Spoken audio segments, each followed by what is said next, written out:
दूसरे से अलग करने के लिए अर्धविराम का चिन्ह लगाकर लिखते हैं। यानी कि अगर इस दोनों अवयव को अलग करना है तो इनके बीच में क्या लगा देते हैं, अर्धविराम का चिन्ह लगा देते हैं। BC के बीच में देखिए अर्धविराम का चिन्ह लगा हुआ है।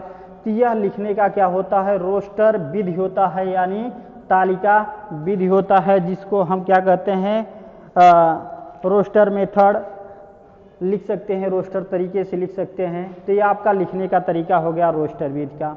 जैसे एग्जाम्पल आपका दिया गया है, एग्जाम्पल में यह दिया गया है कि A, B, C, यह आपके किस विधि में लिखा गया है, रोस्टर विधि में लिखा गया है। रोस्टर विधि की परिभाषा आपको लिखना है, उसको समझ के क्या है उसी के अनुरूप उसको लिखना है एग्जाम्पल को।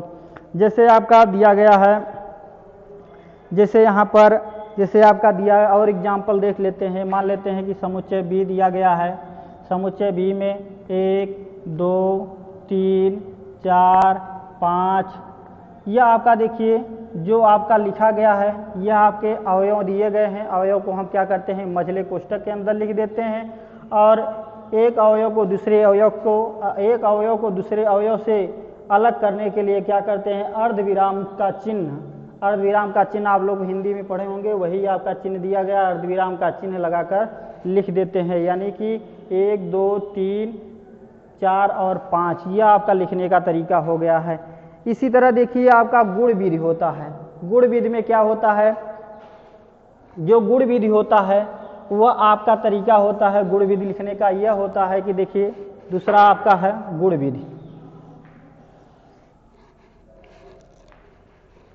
देखिए इसमें अवयवों को इस विधि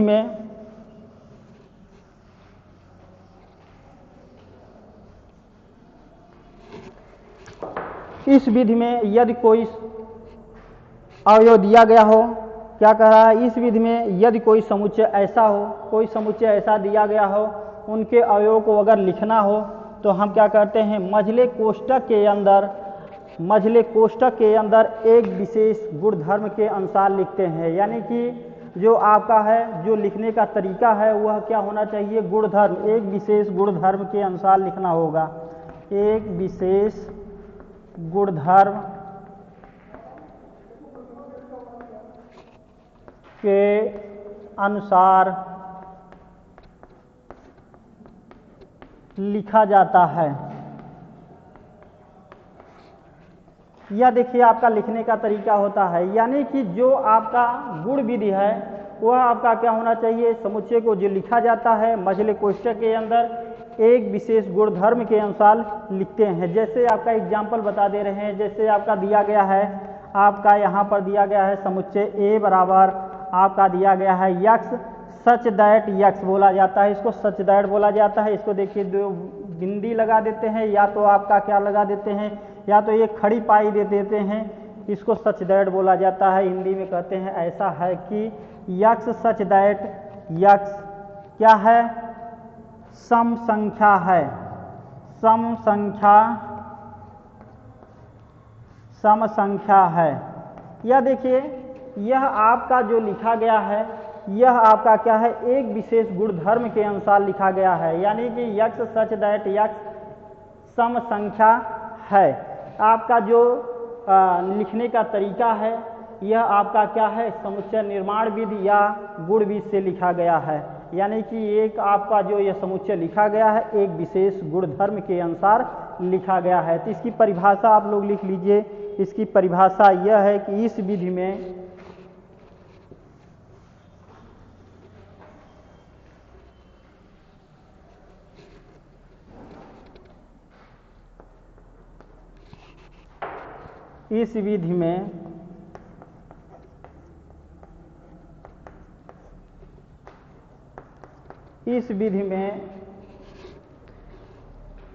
इस विधि में यदि कोई समुच्चय ऐसा हो कि इस विधि में यदि कोई समुच्चय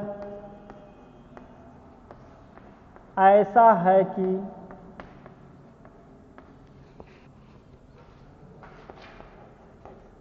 इस विधि में यदि कोई समुच्चय ऐसा है कि नहीं है नहीं हो ऐसा हो कि, ऐसा हो कि उसके सभी अवयवों में, उसके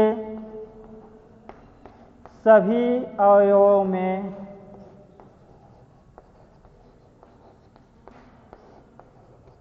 एक विशेष गुणधर्म,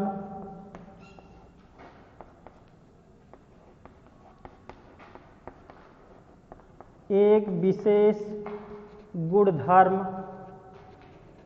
हो तो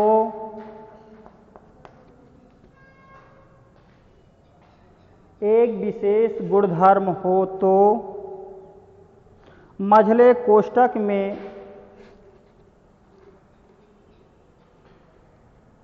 मझले कोष्ठक में उस गुणधर्म का वर्णन करके,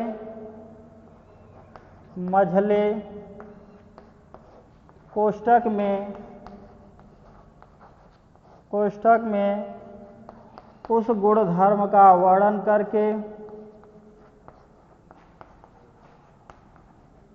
धर्म का वर्णन करके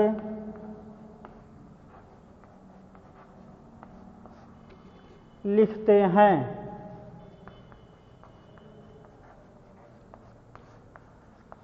यह आपका देखिए गुणविधि की परिभाषा है, यानी इसमें कहा गया है कि इस विधि में यदि कोई समुच्चय ऐसा हो कि उसके सभी अवयवों में एक विशेष गुणधर्म हो तो मझले कोष्ठक में उस गुणधर्म का वर्णन करके लिखते हैं। यानी कि जो समुच्चय लिखते हैं उसमें क्या होना चाहिए, एक विशेष गुणधर्म होना चाहिए। मान लेते हैं कि आपका समुच्चय A बराबर यक्स सच दैट यक्स विषम संख्या है, विषम संख्या है, विषम संख्या है। यह देखिए जो लिखा गया है यह समुच्चय जो लिखा गया है यह क्या है, एक विशेष गुणधर्म के अनुसार लिखा गया है। इसलिए यह क्या है, यह लिखने का जो तरीका है वह क्या होता है, गुणविधि या समुच्चय निर्माण विधि कहलाता है। देखिए आपका जो लिखने का तरीका दिया गया वह क्या हो गया, गुणविधि हो गया। देखिए इसी तरह और एग्जाम्पल है, मान लेते हैं कि आपका दिया गया रहे यक्स सच दैट यक्स सम अभाज्य संख्या है, सम अभाज्य संख्या है। यह देखिए यह भी आपका लिखा गया है, जो यह आपका क्या है, गुणविधि या समुच्चय निर्माण विधि से लिखा गया है। यह आपका देखिए एग्जाम्पल दिए गए हैं सारे, और आपके बुक में भी हैं और प्रश्नावली के सवाल भी आप लोग को मिलेंगे। जो तरीका यह बताया जा रहा है इसी के प्रश्नावली के सवाल भी हैं और इसको ध्यान से सभी लोग क्या है पढ़ेंगे। देखिए यह आपका है, जैसे और एग्जाम्पल बता देते हैं। जैसे यहाँ पर आपका जैसे सी है, सी आपका समुच्चय दिया गया है यक्स सच दैट यक्स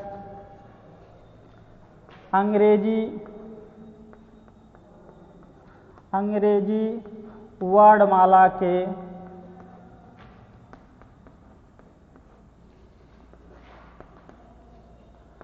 स्वरों का समुच्चय। अंग्रेजी वर्णमाला का स्वर ऐसे लिख सकते हैं, अंग्रेजी वर्णमाला का स्वर है। ऐसे भी लिख सकते हैं, यह देखिए अंग्रेजी वर्णमाला का स्वर हैं। तो आपका अंग्रेजी वर्णमाला का स्वर जानते हैं A-E-I-O-U होता है। इसको एक गुणधर्म के अनुसार लिखा गया है, यह आपका तरीका है लिखने का। इसी तरह देखिए आपका एग्जाम्पल बताया जा रहा है, जैसे एग्जाम्पल में आपको लिखा जा रहा है, जैसे प्रश्नावली में जो सवाल मिलेंगे वह एग्जाम्पल बता दिया जा रहा है, उसी के अनुसार आप लोग प्रश्नावली के सवाल करेंगे। जैसे आपका यहाँ पर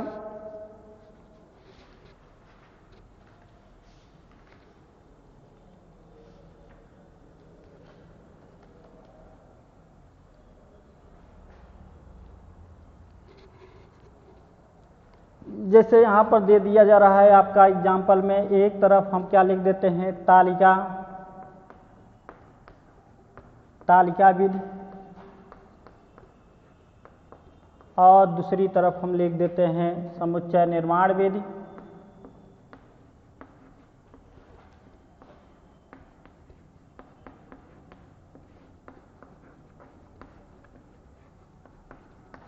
यह देखिए, अब जैसे आपका सवाल यह पूछा जाएगा कि अगर कोई तालिका विधि में दिया गया है, उसको बोलेगा आपको कि उसको समुच्चय निर्माण विधि में लिखिए। अगर समुच्चय निर्माण विधि में दिया गया है तो उसको कहेगा कि आप इसमें लिखिए, तालिका विधि में लिखिए। यह आपका लिखने का तरीका बोला जाएगा कि तालिका विधि लिखिए और समुच्चय निर्माण विधि में लिखिए। आपको जैसे यहाँ पर कहा जाए, जैसे यहाँ पर दिया जाए एग्जाम्पल में ए, आपका मान लेते हैं कि 1 3 5 7 9, ये आपका डॉट डॉट। यह देखिए, यह लिखने का विधि कौन सा है? तालिका विधि होता है। आपको तालिका विधि की परिभाषा बताया गया है। इसे लिखने का तरीका यह होता है कि अवयवों को हम क्या करते हैं, मझले कोष्ठक के अंदर क्या करते हैं, एक अवयव को दूसरे अवयव को क्या करते हैं, अलग करने के लिए उसके बीच में क्या लगा देते हैं, अर्धविराम का चिन्ह लगा देते हैं, और इससे आपका अवयव एक दूसरे से क्या हो जाएगा, अलग हो जाएगा। इसके जो लिखने का तरीका है वह क्या होगा, तालिका विधि होगा। इसी तरह देखिए, यहाँ पर आपका यह जो समुच्चय दिया गया है, इसको हम क्या करते हैं, यानी कि समुच्चय निर्माण विधि में लिखते हैं। समुच्चय निर्माण विधि में लिखने का जो तरीका है वह क्या होता है, देखिए यह समुच्चय निर्माण विधि में लिखने का तरीका क्या लिख सकते हैं, आपका यह जो तरीका है यक्स सच दैट यक्स, इसको देखिए यह आपका क्या दिख रहा है, 1 3 5 7 9, क्या है, विषम संख्या है। क्या है, विषम संख्या है। यह देखिए आपका यहाँ पर देखिए, इसको लिखने का तरीका यह हो गया। दूसरा है आपका, देखिए इसमें बता देते हैं, दूसरा आपका जैसे दिया रहे आपका, जैसे यहाँ पर दिया रहे 2 4 6 8 10 डॉट डॉट।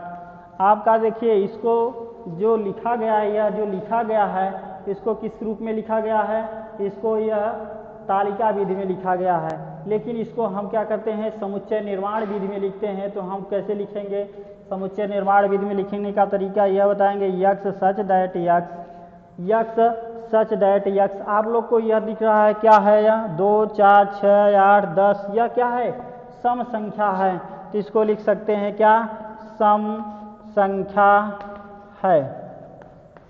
यह आपका सम संख्या हो गया, यह आपका समुच्चय निर्माण विधि में हो गया। इसी तरह देखिए, तीसरा आपका जैसे आपका दिया रहे, यहाँ पर c बराबर क्या है, आप लिख सकते हैं क्या, जैसे केवल 2 दिया रहे, 2 दिया रहे, तो इसको हम लिखने का तरीका क्या लिख सकते हैं। यह आपका लिखने का तरीका कैसा है, लिखने का तरीका आपका यह किस तरह है, यह लिखने का तरीका आपका है, यानी कि तालिका विधि में दिया गया है, इसको समुच्चय निर्माण विधि में लिखना है। तो कैसे लिखेंगे, यक्स सच दैट यक्स। यह आपको क्या दिख रहा है, यह आपको दिख रहा है सम अभाज्य संख्या है, सम अभाज्य संख्या है। यह आपका जो लिखने का तरीका क्या दिया गया है, सम अभाज्य संख्या है। इसी तरह देखिए, आपके और तरीके हैं, यह आपके जो प्रश्नावली के सवाल हैं उसमें भी आपको मिलेंगे। प्रश्नावली के सवाल लगाएंगे तालिका विधि और समुच्चय निर्माण विधि। आपका यह तरीका जो बताया जा रहा है, इसी के हम अनुरूप क्या करते हैं, लिखते हैं। आपका और देखिए एग्जाम्पल एक दे दिया है, जैसे यहाँ पर दिया है, जैसे समीकरण, जैसे द्विघात समीकरण दिया रहे,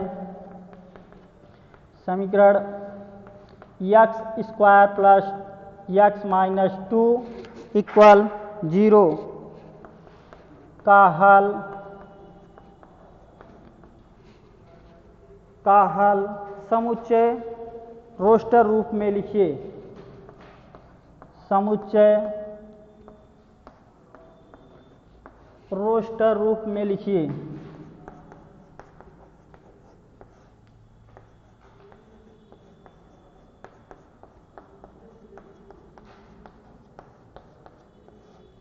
यह देखिए आपका दिया गया है द्विघात समीकरण।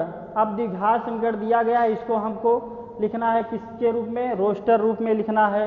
रोस्टर रूप में लिखने का तरीका आप लोग को बताया गया है। तो सबसे पहले जो द्विघात समीकरण दिया गया है इसको क्या करते हैं? हल करते हैं। हल करने का तरीका आप लोग को बताया गया है कक्षा 10 में द्विघात समीकरण कैसे हल किया जाता है। तो आपका हल करने का तरीका आप लोग को देखिए, यहाँ पर लिख देते हैं x² plus x minus 2 equal 0। यहाँ पर देखिए इसका हम क्या करते हैं? गुणनखंड करते हैं। गुणनखंड करने का तरीका क्या होता है? देखिए इसका गुणा यहाँ पर इसका गुणांक कितना है? 1 है। इसका गुणांक करते हैं और इसको हल करते हैं। x² प्लस क्या लिख देते हैं? 2x माइनस x और क्या हो जाएगा? -2 इक्वल क्या हो जाएगा? 0 हो जाएगा। देखिए इसको हल करते हैं, यहाँ पर जोड़ा बनाते हैं। यह जोड़ा बनाने का तरीका आपका देखिए, इसमें कॉमन लेते हैं। कॉमन क्या होगा? x कॉमन हो जाएगा, x प्लस क्या हो जाएगा? 2 हो जाएगा। और यहाँ पर कॉमन क्या बनेगा? -1 बनेगा, x प्लस क्या हो जाएगा? 2 बन जाएगा, इक्वल क्या हो जाएगा? 0 हो जाएगा।